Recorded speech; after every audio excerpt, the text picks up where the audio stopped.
Welcome back to the show, everybody. Take a look at these numbers while we run the headlines here. Ray Dalio out. We'll get into it. Susan Friedman from Ripple. Ryan Kofi versus Ripple. That's not the only one you're going to know about. You're going to want to know this other one, too. Credit Suisse is in the news. David Schwartz gives an amazing interview. We got the highlights for you. SEC says objection. We got Deutsche Bank, and one technical analyst says we're poised for a 90,000% breakout for XRP, but guess what? It's happened before. Somebody roll that beautiful intro.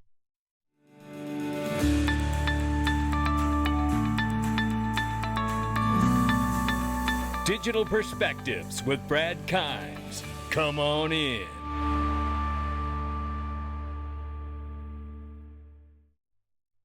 Welcome back to the show, everybody. You can follow us on TikTok, YouTube, Twitter, and Facebook for exclusive content. $999 billion market cap plus. It's Coin Paprika this morning. Download that app, ladies and gentlemen.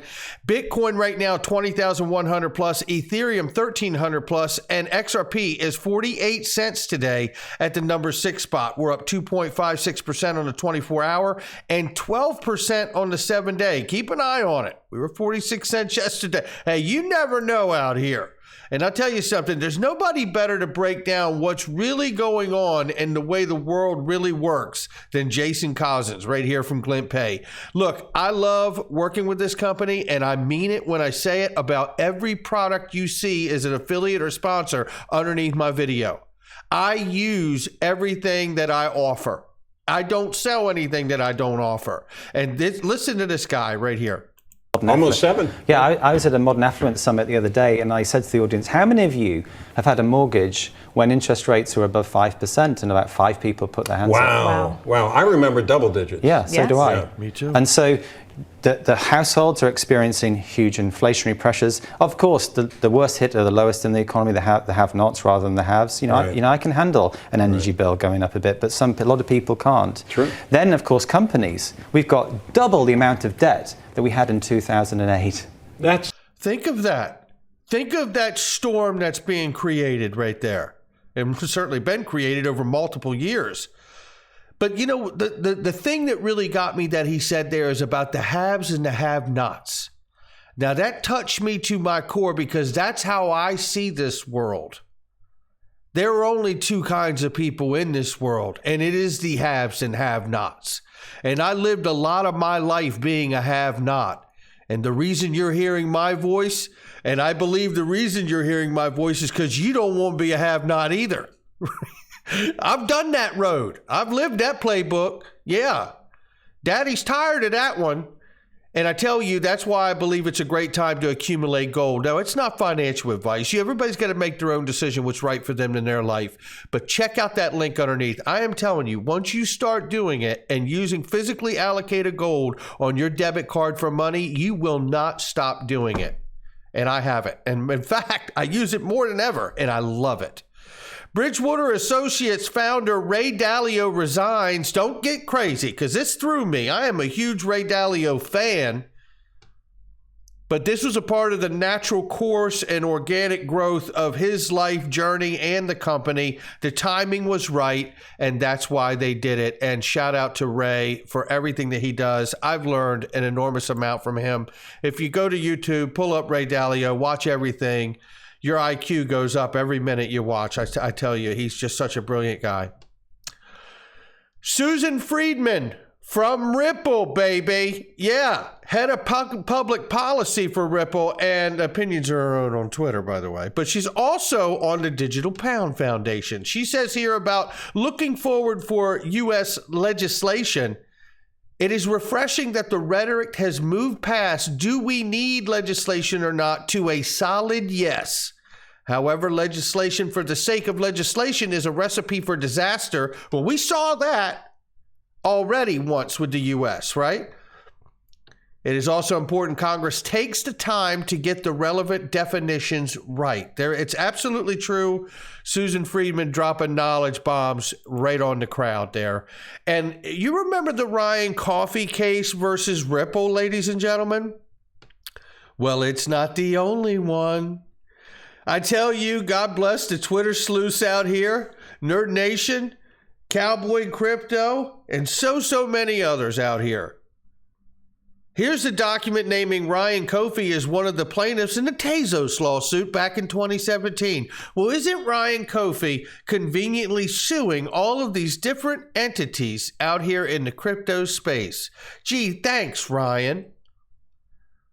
Almost makes you wonder if this is some kind of coordinated effort that Ryan's participating in. Wish I knew how to get up with Ryan. I would ask him to come on the show. Ryan Kofi currently works at WorldPay, which is an FIS company, huge in the credit payments world, ladies and gentlemen, and I do mean huge.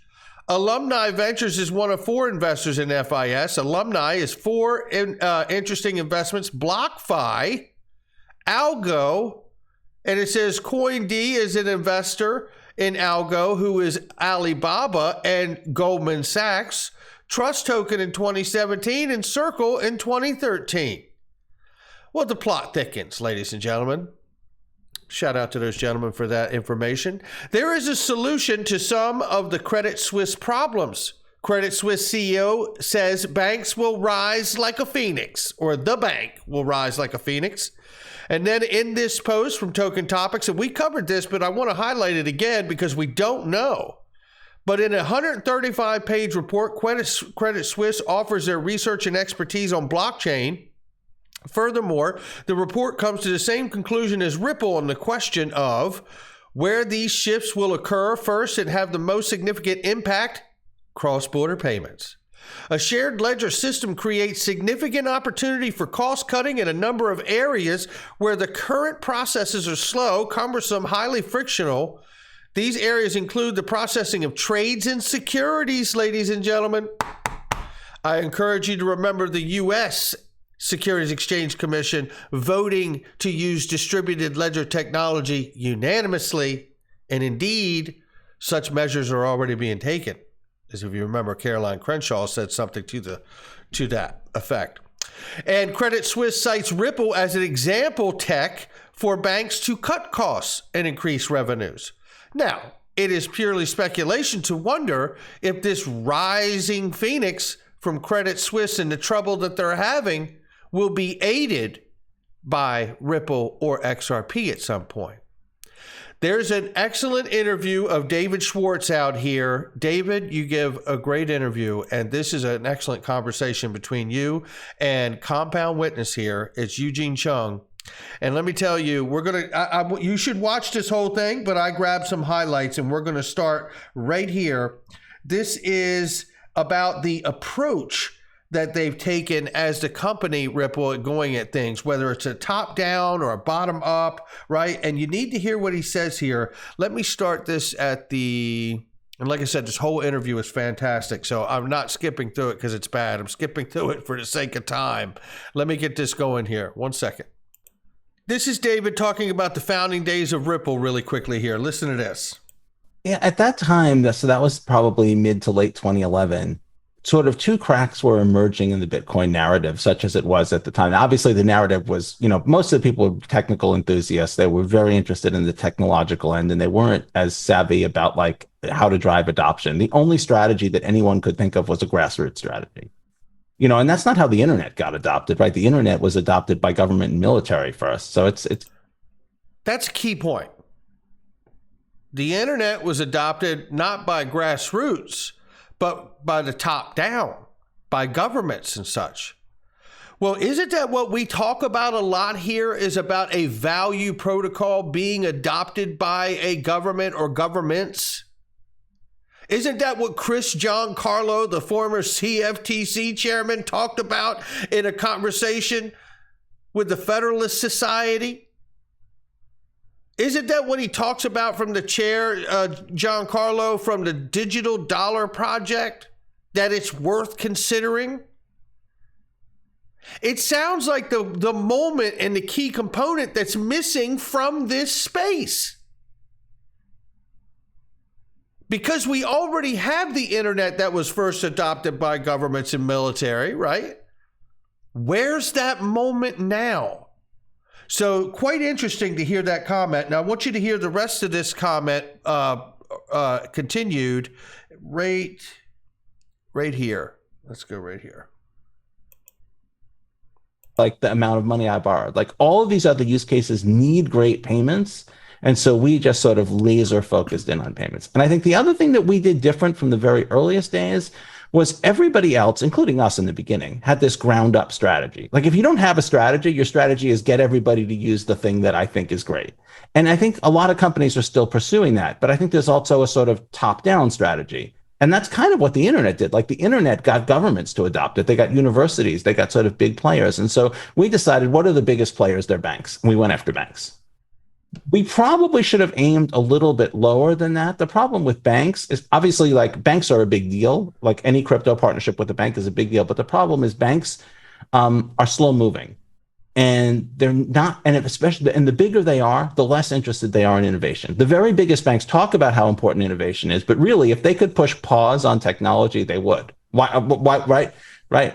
You know, why would they not want to freeze time where they're now like right at the top? And so aiming just a little bit lower, you have people, you have companies like non-bank financial institutions, payment service providers. These are companies that have the resources to make a big difference. Like scoring one of them using a cryptocurrency-based system matters. You know, it's not like, you know, you don't have to get thousands and thousands of them, but also they're agile and fast moving. Like, and there's the advantage to working with a tier just below something like the banks who are slow moving to innovation because they already control the system, the payment world system, right? I mean, this is such an incredible interview. Look, I want to move forward now to this segment here where David explains just how open he is to everything. He's not. And I mean not an XRP maxi. And you know what? Neither am I. I'm a utility maxi. And if your project has utility and solves a problem, I'm probably going to be into it. Accident that proof of work was first. So the granddaddy of them all is going to be Bitcoin. But, you know, it's something like 130 terawatt hours per year, 0.5% of the world's energy consumption, you know. The XRP ledger is carbon neutral. It was built green by design. I think there are enough, and there's never been any there's never been any censorship, and the transaction rules are still like all of the properties that are important, like the transactions are public, the state is public, the transaction rules are objective. All of those things are independent of whether you use proof of work, proof of stake, or some sort of Byzantine agreement like what the XRP ledger uses. So we know it's not Bitcoin for payments, but again, this is where he bats cleanup here and reminds people that he's not, in fact, a XRP maxi. And look, if you listen to him talk to any measure, you will understand that he's not. He's open to all things and possibilities. And I'll say one other thing, and then I'll answer your question. So the other thing I'll say is that like I'm in no way an XRP maximalist or even an XRP ledger maximalist. What I want people to do is I want them to have the freedom to use whatever solves their problem best so that this ecosystem can grow. And then every one of these technologies can compete to provide the best solution to some use case. I don't want to build walls and trap people inside them. In fact, when I see other people doing that, that's when I think like you're hurting everybody, including yourself, because like the users for the technology you're building don't exist yet. Like, it's like if you were building Twitter in 1990, nobody has internet access and nobody has smartphones. Like, you don't have customers and other people are going to create your customers.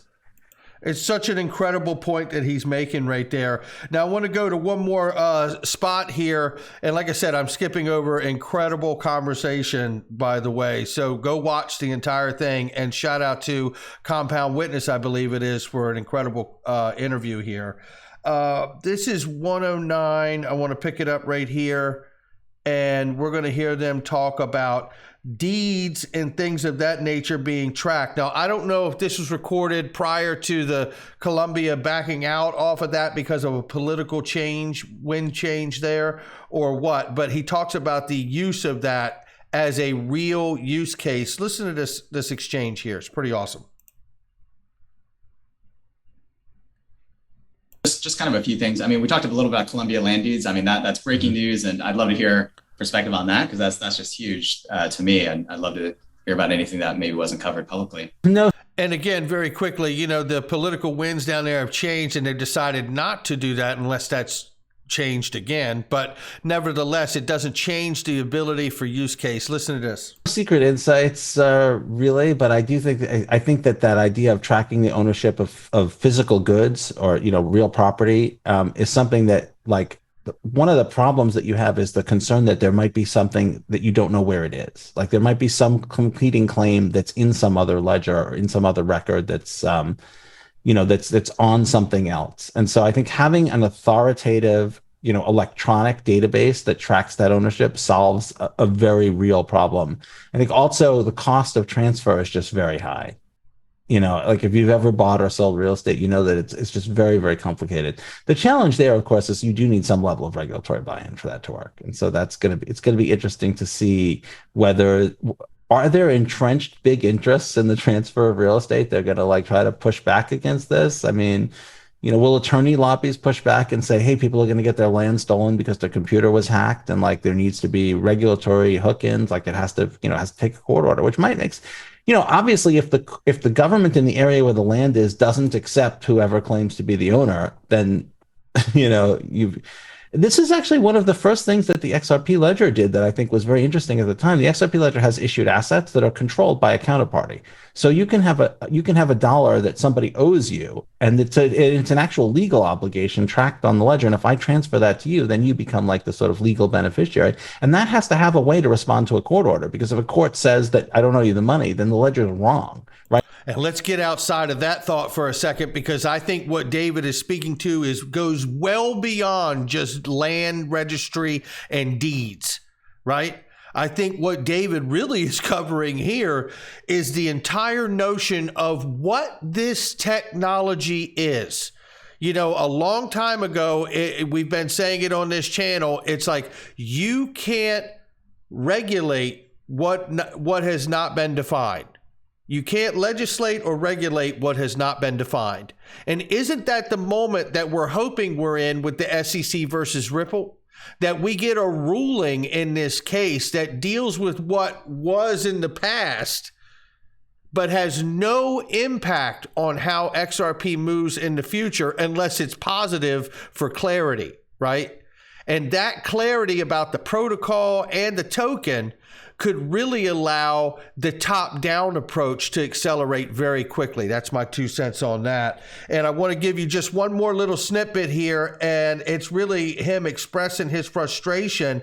And it's easy to tell that he's, anybody be frustrated going through what the SEC has put them through. Take a listen. Gaining where the U.S. loses. Yeah, much of Asia and smaller European countries that are just really hungry for innovation.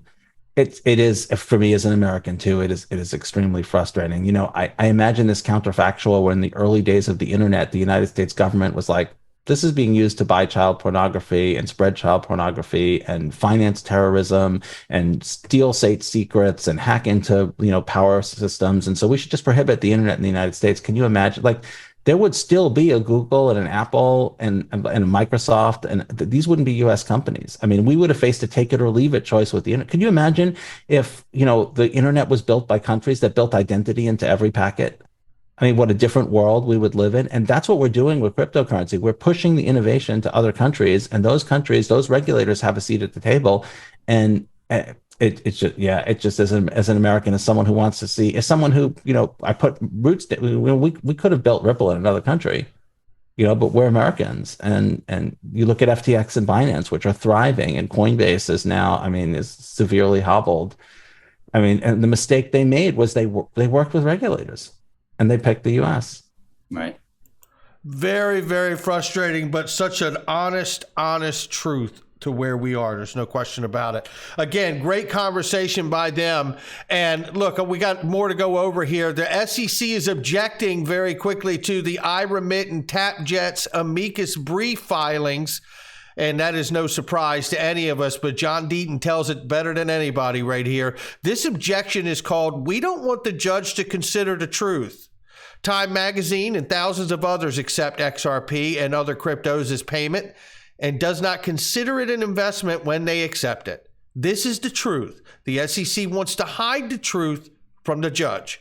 And that's it in the long and short of it right there, ladies and gentlemen. And let's think about this top-down approach.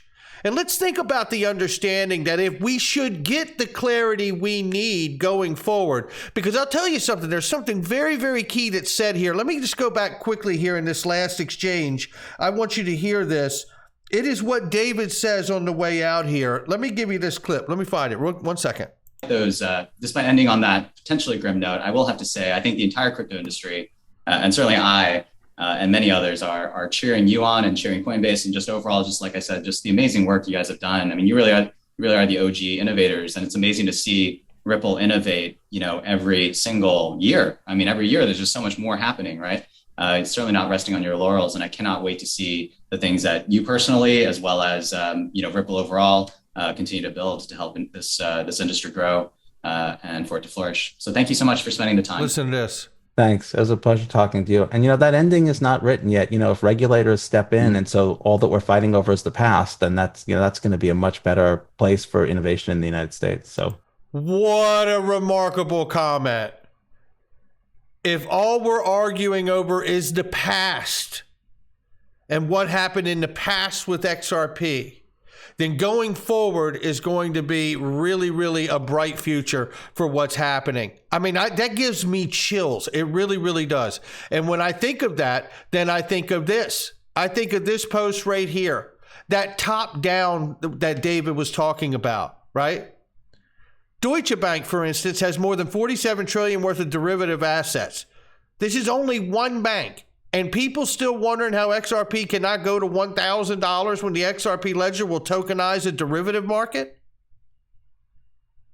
Think about what David has said there. If the argument only consists over the past with XRP and we get clarity going forward, I think that top-down approach could accelerate quite quickly, ladies and gentlemen. And that's where you start wondering if we see history repeat, as Crypto Bull has pointed out here. And if history were to repeat as it has done in the past, that's what he's showing us. And it doesn't mean that it will. But if it were to repeat at current prices, we'd be looking at $423 plus for a 90,000% explosion. There's no guarantee that that'll happen. But it has happened. We have to wonder if a fundamental event like clarity and the settlement in the SEC versus Ripple deals with the transactions of the past without harming the future, and in fact provides clarity for a bright future, and for which we could see the bottom up and the top down rush in to really push for the utility of this asset and what it could do for their business and pain point. And then maybe, just maybe, we may see history repeat itself. Not financial advice from me or anyone else. It's just my digital perspectives. I'll catch all of you on the next one.